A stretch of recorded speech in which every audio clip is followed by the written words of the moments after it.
내 안에 두 존재라는 제목으로 함께 하나님 말씀 나누기 원하는데요.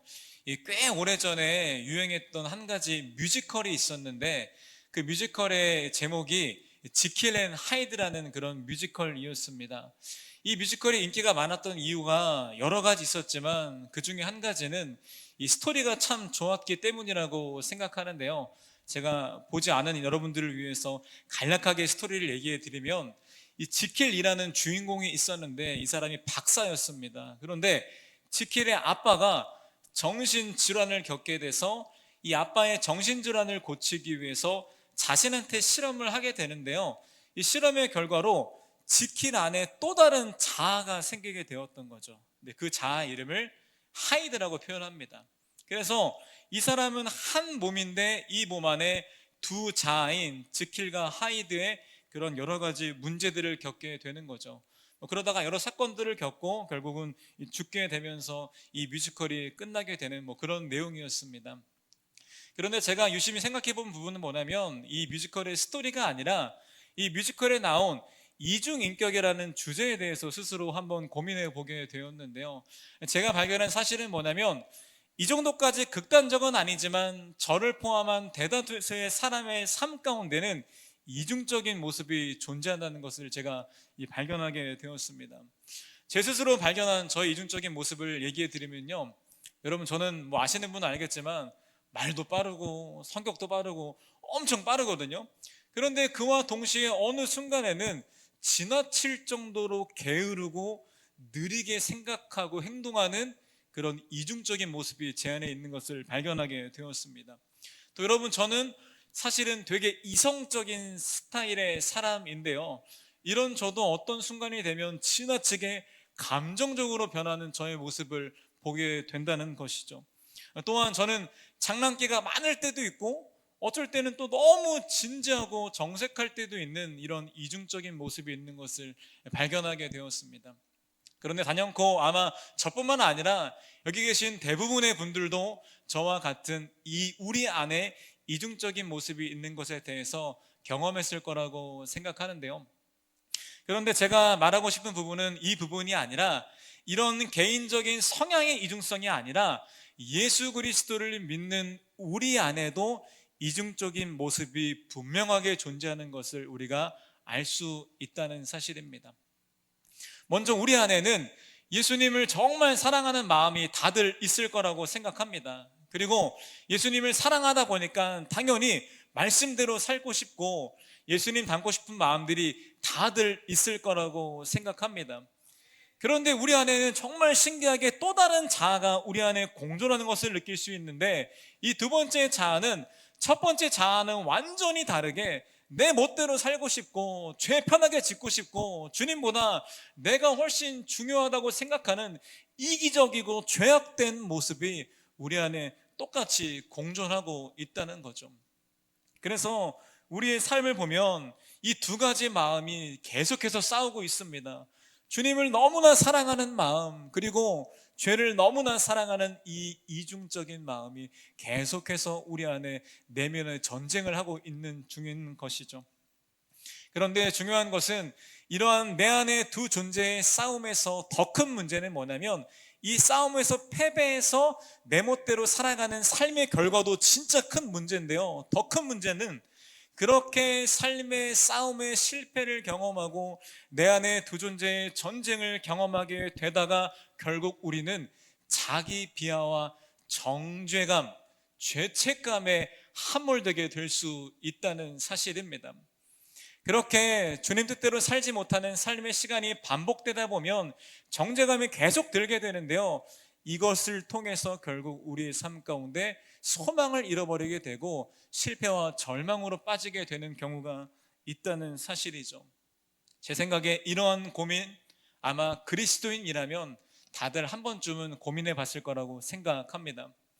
그런데 저에게 참 위로가 되었던 말씀이 있는데, 이런 내 안의 두 존재의 싸움은 이 시대에 우리에게만 있는 것이 아니라 성경에 기록된 믿음의 선배들의 삶 속에서 있었던 걸 알 수 있는데요, 바로 오늘 읽었던 본문 바로 전장인 이 로마서 7장에 기록된 말씀인데, 우리의 믿음의 선배인 바울 역시 그 안에 두 존재의 싸움 가운데 힘들어했던 그 내용을 적나라하게 기록한 것을 우리가 말씀을 통해 볼 수 있습니다. 함께 말씀 읽었으면 좋겠는데요. 로마서 7장 18절에서 19절 말씀을 함께 우리 읽도록 하겠습니다. 시작.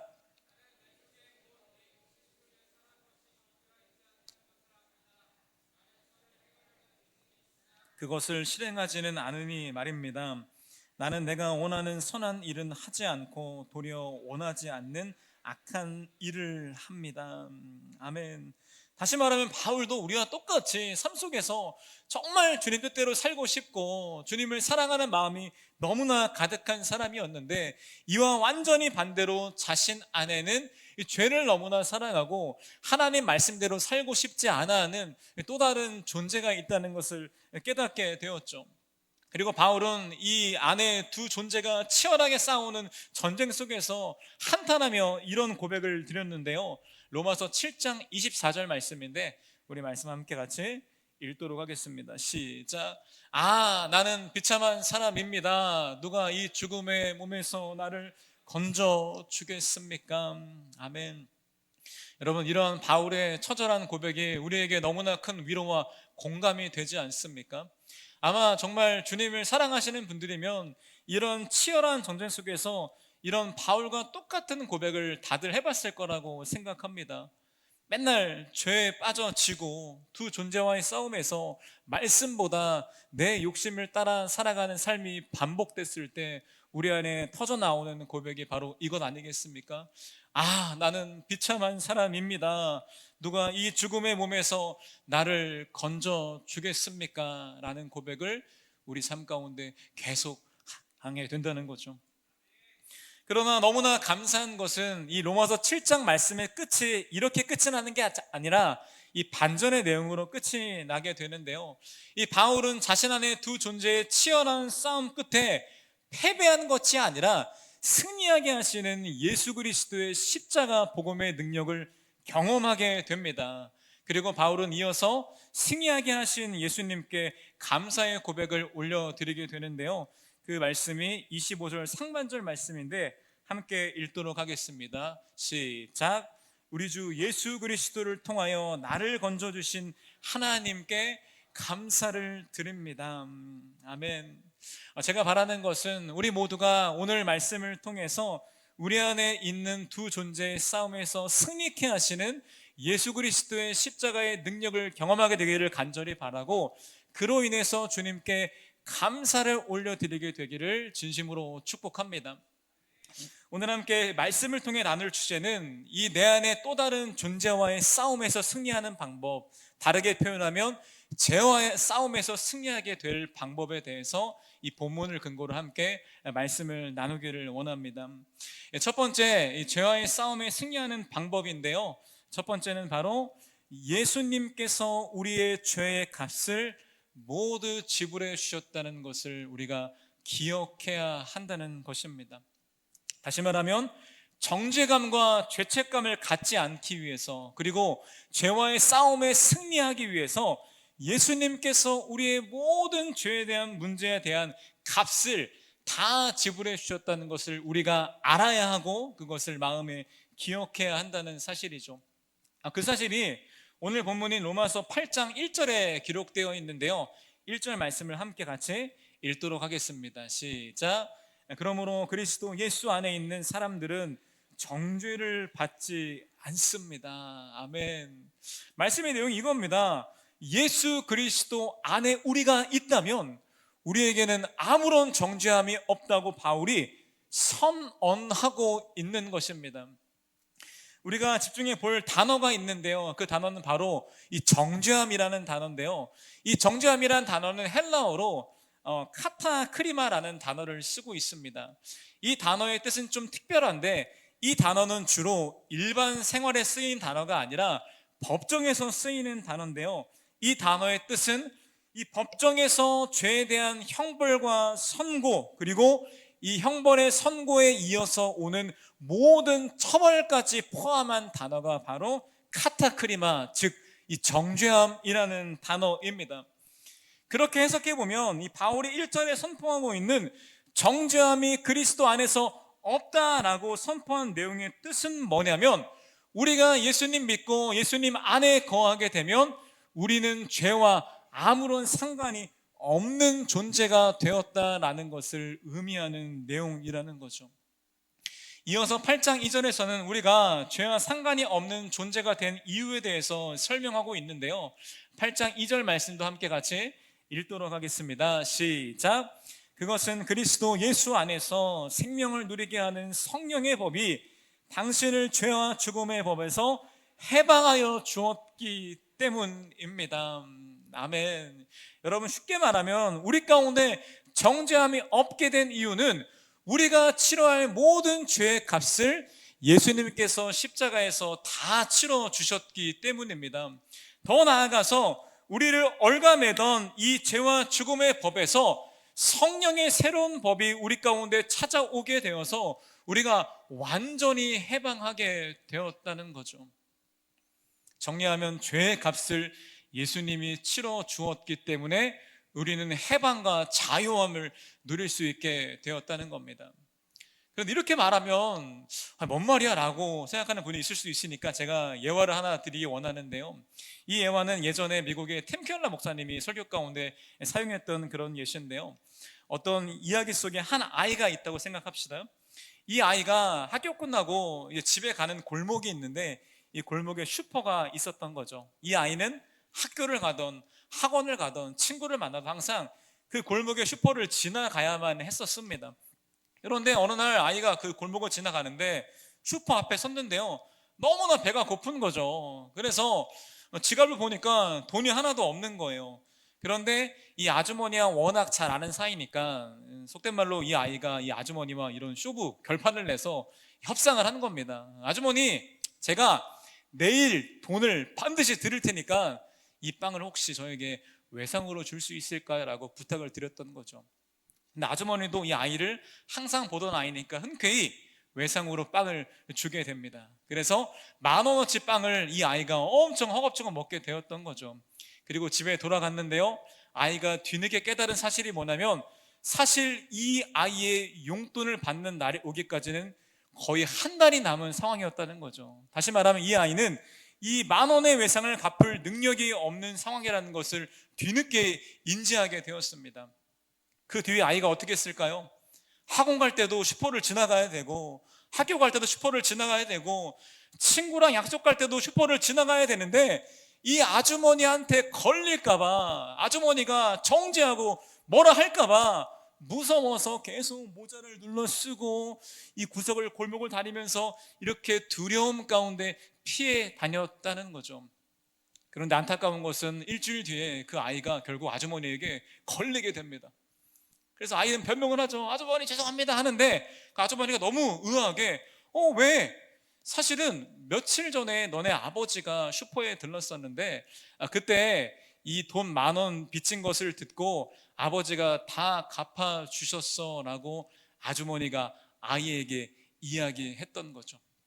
다시 말하면 사실 이 아이는 두려워할 이유가 전혀 없는 그런 상황이었습니다. 왜냐하면 아버지가 그 모든 빚을 다 갚아주셨기 때문에 아주머니는 이 아이에게 정죄할 수 없었고 형벌할 수 없는 그런 상황이었던 거죠.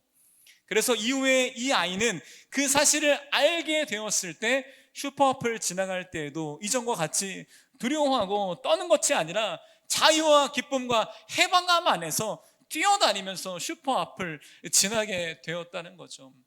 여러분, 이게 바로 값을 치렀을 때 우리가 느낄 수 있는 자유와 해방에 대한 이야기인데요, 여러분 모두가 아시겠지만 우리는 죄인입니다. 부인할 수 없는 죄인입니다. 그리고 이 죄인된 우리는 값을 치러야 하는데요, 그 값은 우리가 감히 감당할 수 없는 심각한 값인데 바로 모든 인생 가운데 있는 저주와 우리의 죽음으로만 그 죄의 값을 치를 수 있다는 거죠. 그런데 우리에게 들려오는 복음의 소식은 뭐냐면, 예수님께서 우리를 너무나 사랑하셔서 아무런 자격 없는 우리를 위해서 모든 죄를 다 짊어지시고 십자가의 죽으심을 통해서 모든 죄의 값을 다 치러 주셨다는 것입니다. 다시 말하면 우리의 인생의 과거의 죄를 포함한 현재의 죄, 우리가 혹시나 질 미래의 죄, 모든 죄로부터 주님께서 다 죄값을 치렀기 때문에 하나님 나라 법정 안에서 선언이 난 것은 꽝꽝꽝, 예수님 안에 있는 너 죄가 없다라고 선언이 되게 된 것이죠.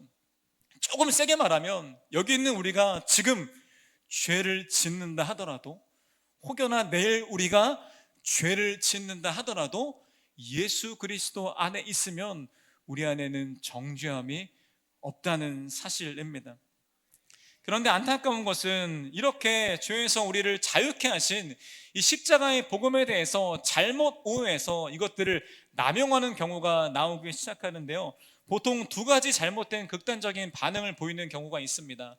첫 번째는 뭐냐면 이 주어진 복음 안의 자유를 잘못 이해해서 죄된 삶을 잘못된 자유 안에서 살아가게 되는 경우가 있다는 거죠. 이런 경우입니다. 어떤 사람은 예수님 믿으면 죄에서 자유케 되었네, 다 용서받았네, 정죄함 없네, 그러면 오늘부터 드디어 알았으니까 내 멋대로 인생 살 수 있는 거 아니야? 라고 생각하는 거죠. 그래서 열심히 신앙생활도 하지만 이 주일이 끝난 월요일부터의 삶 가운데는 너무나 편하게 죄를 짓습니다. 왜냐하면 용서받았으니까, 정죄함 없으니까 편하게 막 살아가는 거죠. 그리고 혹시나 죄책감이 들어올 때마다 이렇게 생각하는 겁니다. 뭐 어때? 나 용서받았는데 라고 죄책감을 떨치면서 잘못된 자유와 쾌락의 삶을 살아가는 경우가 있을 수 있다는 거죠. 그런데 중요한 것은 이러한 첫 번째 유형의 사람은 이 십자가의 복음을 완전히 잘못 이해하고 있는 건데요. 이 말씀에 선포되어지는 예수님이 우리를 죄에서 자유케 했다는 이 십자가의 복음은 우리가 머리와 지식으로 아는 것이 아니라 그 십자가의 은혜와 사랑을 경험함을 통해서 알 수 있는 거라는 사실을 우리가 반드시 기억해야 한다는 것입니다. 다시 말하면 우리가 진짜 예수님의 십자가의 사랑을 경험했다면, 진짜 그 은혜를 맛본 사람이라면 절대로 쉽게 죄를 지을 수 없게 된다는 것이죠. 이에 관련된 본문이 하나 등장하는데요, 요한복음 8장 이야기입니다. 요한복음 8장을 보니까 이 간음한 여인이 등장하게 되는데, 이 간음한 여인이 간음하는 현장에서 붙잡히게 됩니다. 근데 그 당시 율법은 뭐냐면 이 현장에서 간음한 사람에 대해서 정죄하면서 돌로 쳐 죽이는 것이 그 당시 이스라엘의 율법이었습니다. 그래서 상황을 보니까 여자가 이렇게 넘어져 있고 모든 사람들이 둘러싸면서 돌을 들고 여자를 쳐 죽이기 직전의 상황인데, 이 상황에 예수님께서 이 이야기 속에 등장하게 되시는 거죠. 예수님 이렇게 말씀하십니다. 너희 중에 죄 없는 자가 이 여자를 먼저 돌로 쳐라 라고 말씀하시면서 바닥에 뭔가를 적습니다. 뭘 적었는지에 대해서 학자들마다 그런 논란이 있지만 아마 이들의 죄가 아니었을까라고 생각하는 경우도 있는데요, 그렇게 이 각자의 찔림을 경험한 사람들은 한 사람 한 사람 여인을 돌로 치던 돌을 내려놓고 자리를 떠나게 됩니다. 결국 이 죽기 직전에 이 간음한 여자는 예수님과 독대하게 됩니다. 그리고 예수님은 이 여인에게 이렇게 성경에서 말하고 있죠. 나도 너를 정죄하지 않는다. 가서 이제부터 다시는 죄를 짓지 말아라 라고 말씀하십니다. 저는 묵상할 때 예수님의 눈빛이 어땠을까 많이 고민해 봤거든요. 제가 경험한 눈빛은 사랑의 눈빛으로 정죄하지 않고 이 여인을 용서하는 그 사랑과 은혜의 눈빛을 제가 믿음의 눈으로 보게 되었다는 겁니다. 여러분, 질문 드리겠습니다. 이렇게 놀라운 죽음에서 구원해 주신 이 예수님의 사랑과 은혜를 경험한 이 여인, 이후의 삶 가운데 편하게 간음할 수 있었을까요? 편하게 죄 지을 수 있었을까요?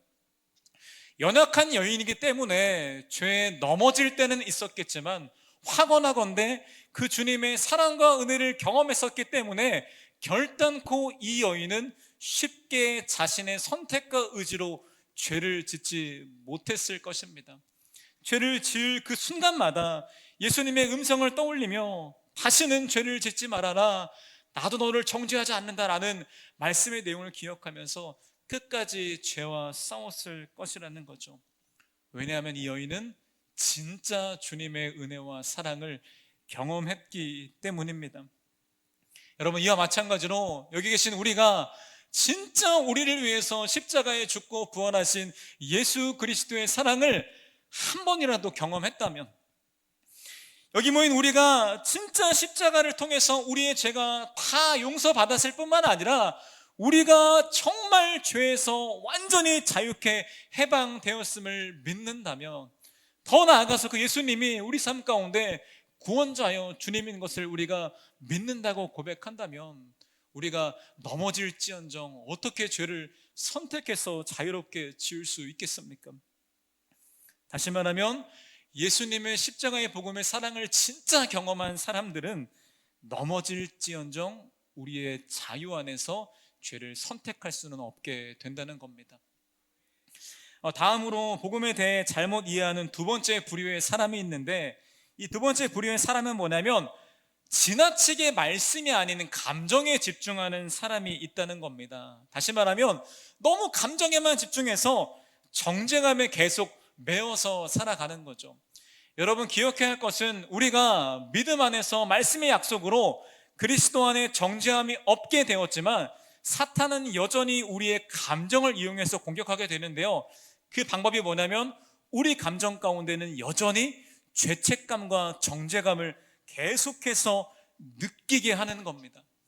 특별히 반복된 죄를 지을 때 계속 느껴지는 거죠. 정죄감, 죄책감, 실패감.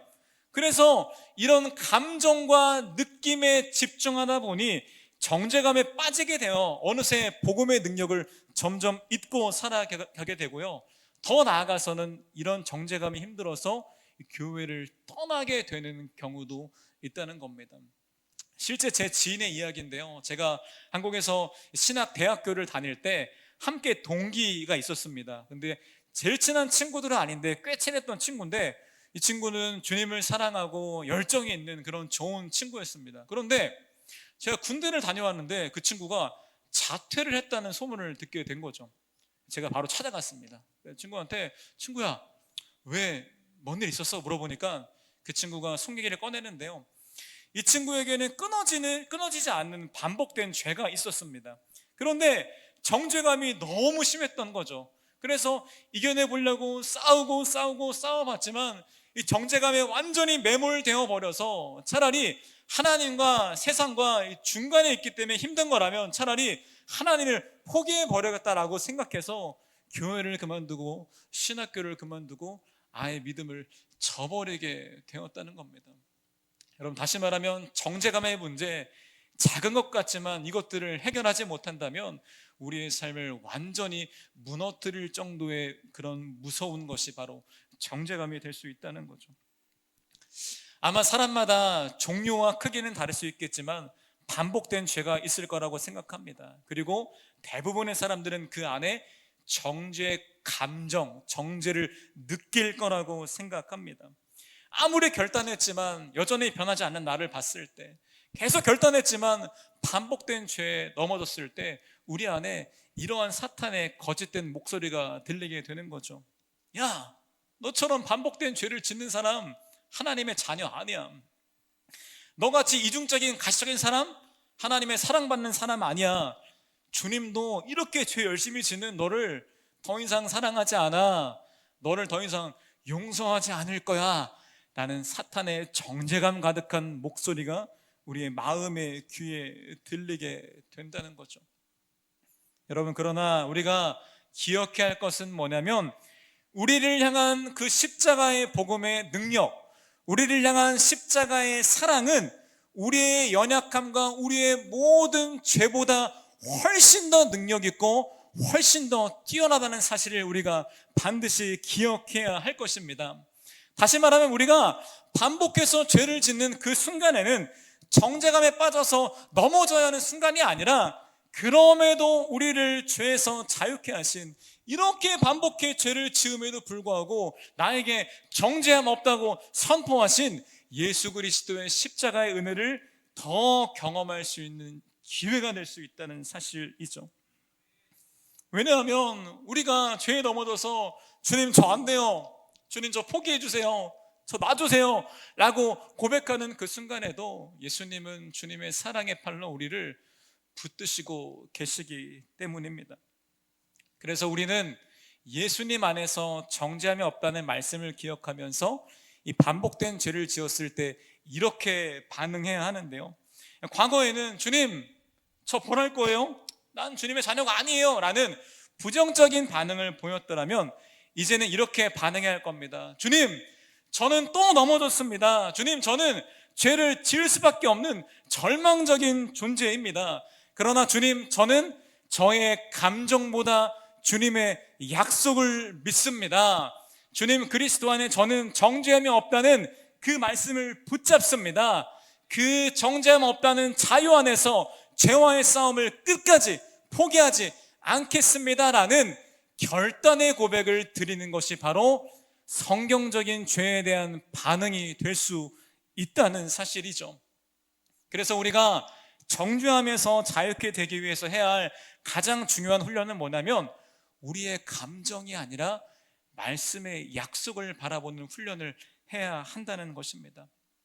여러분 모두 아시겠지만 우리가 느끼는 감정 결코 신뢰할 만한 것이 아닙니다.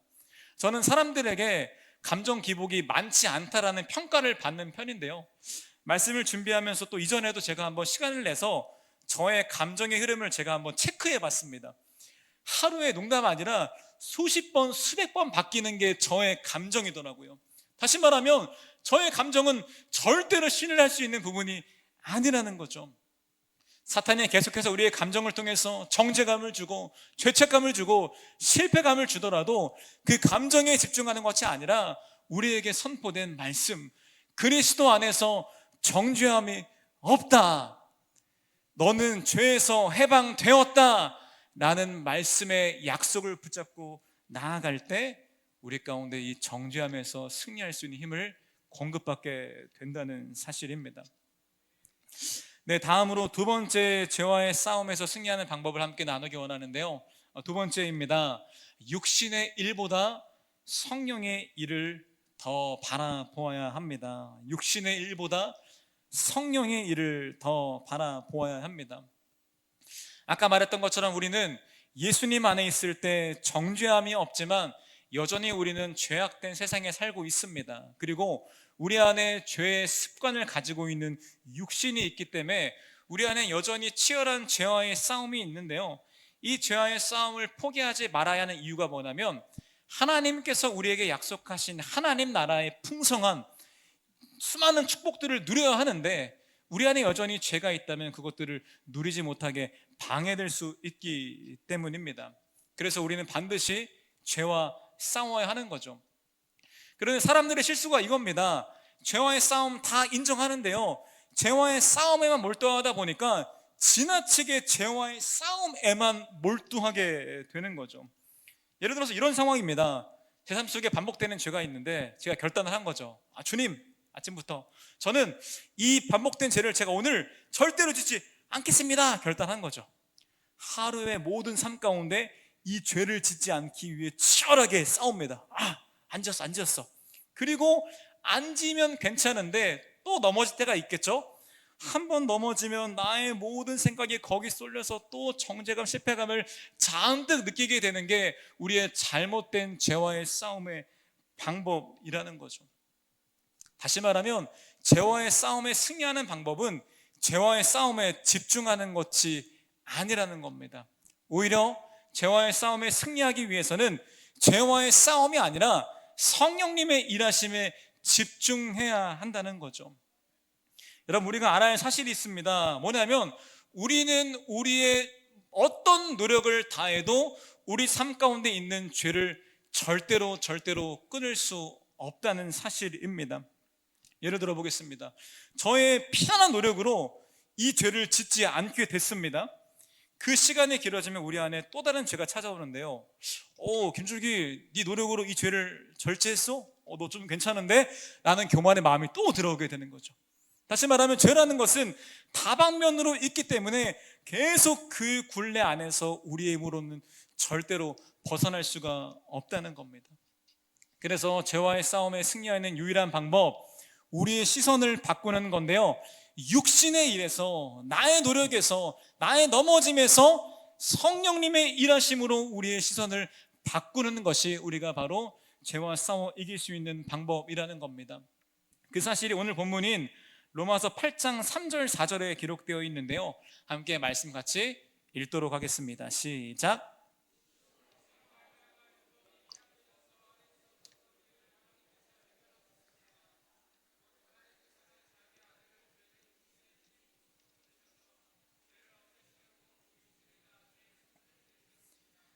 그것은 육신을 따라 살지 않고 성령을 따라 사는 우리가 율법이 요구하는 바를 이루게 하시려는 것입니다.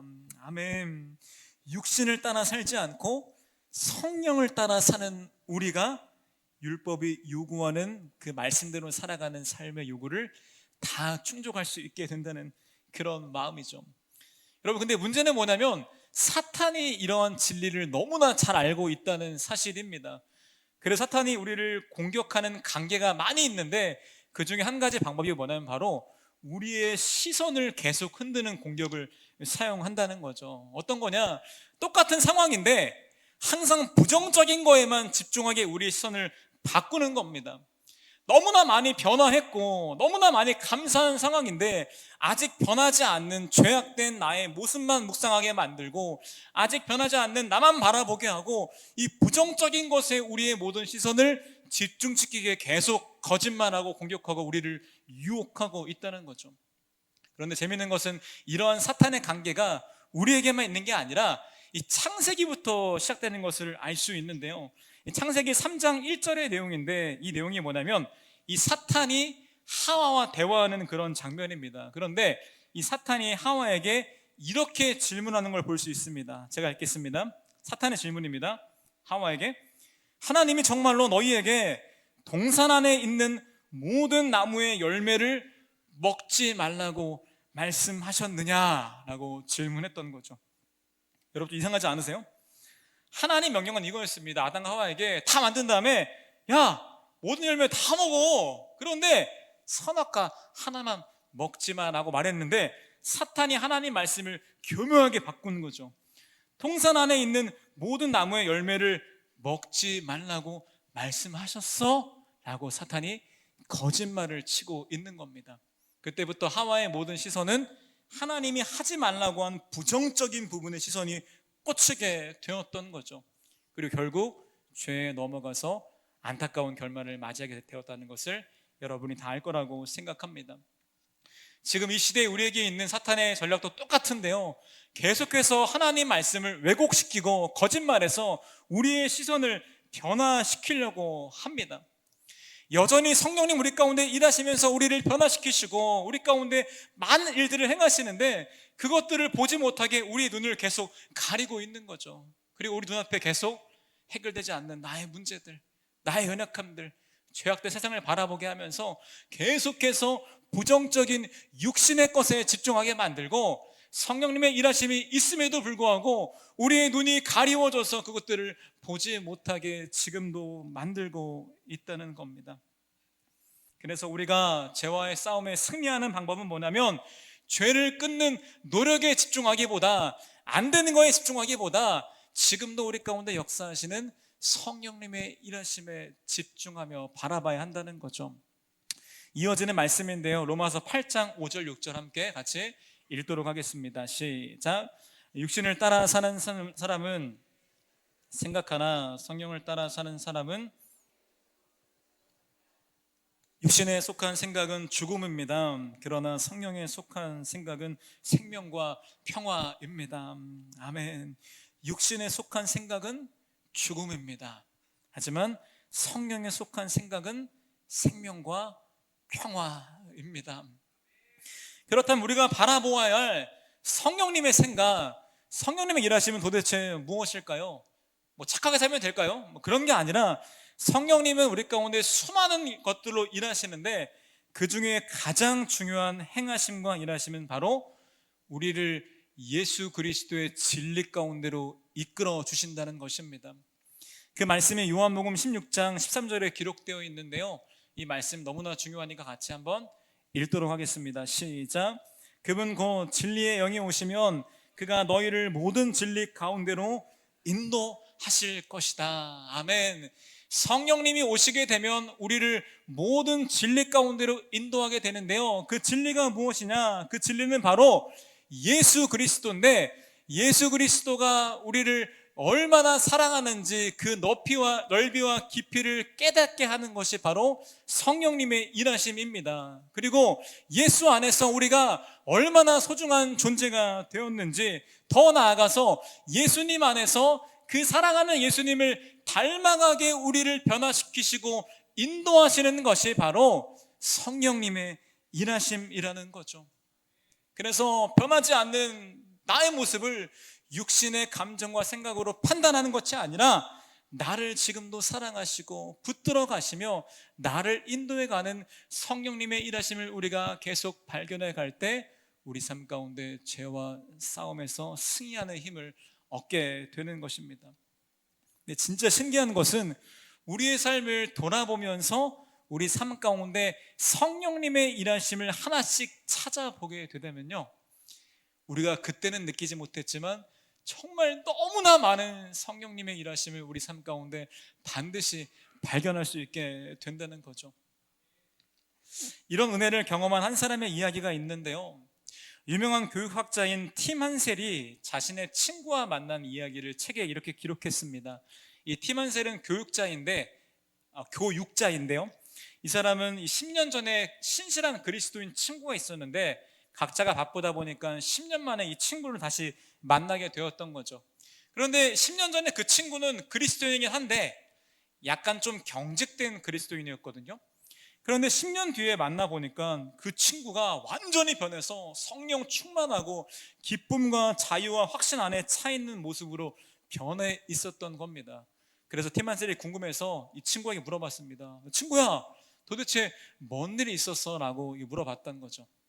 그때 그 친구가 자신의 스토리를 설명하기 시작하는데, 사실 이 친구는 신실한 기독교인이었지만 이 정죄감 문제로 시달려 있던 그런 기독교인이었습니다. 그래서 자신의 노력으로 며칠을 죄를 안 지었지만 또 죄를 지을 때면 그 죄에 대해서 정죄감 때문에 자신을 저주하고 자신을 학대하면서 며칠 동안 힘들어하는 그런 부류의 그리스도인이었죠. 그런데 그 친구가 로마서 말씀을, 오늘 본문을 계속 읽다가 이 두 가지 중요한 사실을 깨닫게 됩니다. 이 첫 번째 사실은 뭐냐면, 나는 죄인이고 앞으로도 또 죄를 지을 수밖에 없는 절망적인 존재라는 것을 말씀을 통해 깨닫게 되었던 거죠. 그리고 깨달은 두 번째는 뭐냐면, 그렇기 때문에 혹시 내가 삶 속에서 어떤 좋은 일을 행했더라면 그것은 내가 아니라 성령님께서 나를 통해서 행했다는 것을 깨닫게 되었다는 사실입니다. 그 후로 이 친구의 삶을 완전히 바뀌었는데요, 죄를 보지 않게 되었습니다. 오히려 자신의 삶 가운데 소소하게 혹은 크게 계속해서 역사하시는 성령님의 일하심을 바라보며 그분이 나에게 어떻게 행하실까를 지켜보는 재미로 삶을 살아가게 되었다는 거죠. 그리고 팀 한셀이 이 이야기의 마지막에 이렇게 기록하고 있는데요, 팀 한셀의 이야기입니다. 내 친구는 변화되었습니다. 나쁜 사람에서 좋은 사람으로 변화된 것이 아닙니다. 좋은 사람에서 놀라운 사람으로 변화되었습니다 라고 이야기했습니다. 사랑하는 여러분, 우리 삶 가운데 필연적으로 있는 수많은 어둠의 죄가 많이 있는데요, 이 어둠의 죄를 없애는 방법은 어둠을 없애는 우리의 노력이 아닙니다. 빛이 오면 그 어둠이 완전히 사라지게 됩니다. 다시 말하면 우리가 빛 대신 예수님을 만나고 빛 대신 성령님의 일하심을 바라보고 집중할 때에 우리를 밝혀가시는 그분의 역사하심을 경험할 수 있게 되는 거죠. 혹시 이 자리 가운데 반복된 죄 때문에 힘들어하는 사람들이 있다면 절망할 것이 아니라 하나님의 말씀을 손에 들어서 이 말씀 가운데 기록되어 있는 주의 약속을 붙잡고 성령님의 일하심을 바라보시길 간절히 바랍니다. 혹시나 변화되지 않는 자신 때문에 너무나 실망하여서 답답함이 있는 상황에 있다면 기도하셔서 기도를 통해서 지금도 우리 가운데 빛으로 밝혀가시는 성령님의 일하심을 꼭 경험하게 되시기를 진심으로 부탁드립니다. 그렇게 우리가 육신의 일보다 성령님의 일에 집중할 때 우리는 죄에서 승리하게 하시는 주님의 은혜를 모두 경험하게 될 것입니다. 결론의 말씀 드리기 원하는데요, 어쩌면 지금 이 순간부터 혹은 예배 끝난 그 모든 삶의 시작부터 여전히 있는 우리 안에 두 존재의 싸움이 계속될 수도 있을 것 같습니다. 여러분 기억해야 할 것은 우리는 그 싸움에서 반드시 승리해야 하는데요, 왜냐하면 하나님께서 우리에게 주신 풍성한 삶과 모든 은혜들을 다 누리기 위해서는 반드시 이 죄와의 싸움에서 승리해야 한다는 거죠. 어떻게 승리할 수 있을까요? 먼저는 예수님께서 이미 우리의 모든 죄값을 십자가에서 다 지불했다는 사실을 받아들이셔야 됩니다. 여러분, 감정이 아니라 정죄감이 느껴지는 순간에도 우리는 약속을 바라보고 약속을 붙잡고 나아가야 합니다. 그리고 우리는 여전히 잘 되어지지 않는 나의 연약함, 나의 부족함, 그런 것들에 대해서 집중하기보다 이렇게 부족함에도 불구하고 지금 이 순간에도 우리 가운데 역사하시는 성령님의 일하심을 바라보아야 합니다. 여러분, 우리의 시선을 바꾸시길 바랍니다. 나의 죄, 연약함이 아니라 성령님을 바라보시기를 간절히 바랍니다. 그렇게 우리의 수많은 넘어짐 끝에도 우리를 포기하지 않고 붙드시며 우리 가운데 선한 일을 행하시는 성령님 바라볼 때 우리 가운데 참된 승리를 모두 경험하게 되기를 진심으로 축복합니다. 이 말씀을 기억하며 찬양했으면 좋겠는데요, 이 찬양 가사를 보기 원하는데요, 가사를 보니까 사탄이 실패한 절망을 우리를 몰아가고 있고 세상 유혹이 엄청 많은 그런 상황인데, 이때 찬양의 가사의 방향은 그럼에도 승리케 하시는 주님을 찬양한다는 가사 내용이거든요. 여러분, 찬양할 때 우리의 마음의 시선을 여러분 문제와 나의 죄와 연약함이 아니라 지금도 살아 역사하시는 성령님께 집중하게 되는 그런 시간이 되었으면 좋겠습니다. 함께 가사를 기억하면서 전심으로 찬양 올려드리겠습니다.